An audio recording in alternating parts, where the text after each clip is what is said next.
Sinalakay ng otoridad ang tinaguriang #1 drug-affected barangay sa Bacoor City, Cavite. Ang ilang residente, shabu raw ang pantaya sa Cara Cruz. Nakatutok si Katrina Son.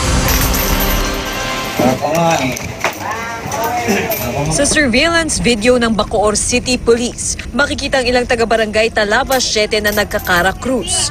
Pero kakaibang Cara Cruz pala ito. Hindi kita sa video, pero ayon sa pulisya, imbes na pera, shabu raw ang pambayad sa sugal. Sa isa pang video, nakunang bumabatak ang ilang lalaki. Isang buwan daw na minanmanan ng pulisyang itinuturing na #1 drug-affected barangay sa Bacoor, Cavite.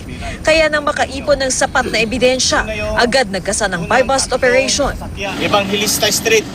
Paglabas ang Evangelista Street, kanan. Ikinasa ang operasyon ng tirik ang araw.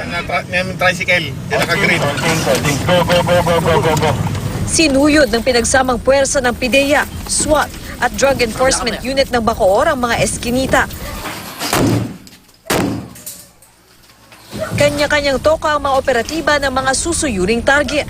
6 na bahay na kuta umano ng mga nagdodroga ang pakay. Sa isang bahay, huli ang isang lalaking nagtangkapang pumiglas. Agaw pa ng baril?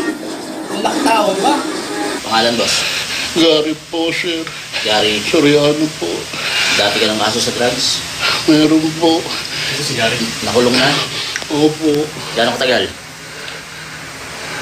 Kalahating taon din po. Nagamit ka pa? Opo, minsan po. Kailan? Kailan huli? Po. Kailan ka huling gumamit? Hapon po. Bukod kay Soriano, 20 iba pa ang nadakip. Kabilang ang 2 tao sa video na nagka-Cara Cruz at bumabatak. May isa namang nakatakas matapos dumaan sa mga bubong ng bahay. Ayon sa mga pulisya, karamihan sa mga sospek ay mga scorer ng shabu. Mayroon daw elected official na pumoprotekta sa mga sospek. Kaya ganyan kalakas ang loob niyan dahil alam nila na nakasandal sila. Tukoy na namin sila kung sino yan siya. Then, konting validation na lang dyan sa kanya. Katrina Son, Nakatutok, 24 Oras.